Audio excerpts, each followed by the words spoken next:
Салам радиосунда жаңылыктар.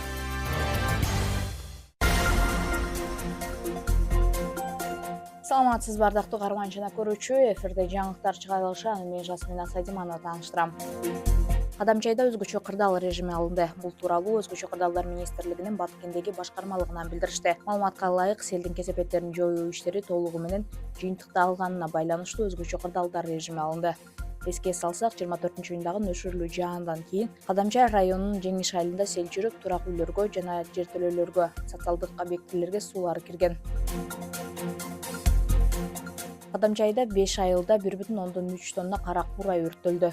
Облустук милициядан билдиришкендей, өрттөлгөн кара куурайлар Кадамчайдын Молду Нияз айыл аймагынын, Кайтпас, Айтилек, Алга, Чукур Кыштак жана Актурпак айыл аймагынын Өтүкчө, Кызыл Коргон айылдарында кароосуз калган жерлерде, ээн талааларда жана арык бойлорунда аныкталган. Жалпысынан 10 гектар жер кароого алынып, 1300 килограммда жапайы өскөн кара куурай жок кылынды. Жогорудагы иш-чарага жергиликтүү бийлик өкүлдөрү, милиция кызматкерлери менен биргеликте 2 бригада бөлүнүп иш алып барышты, деп жазылат милициянын маалыматында.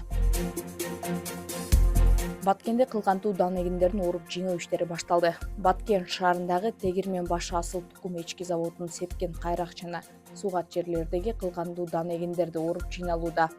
Бул тууралуу шаардык бийликтен билдиришти. Ага ылайык, жалпысынан 19 гектарга арпа менен беде себилген болсо, 18 гектар жерге буудай менен беде себилген.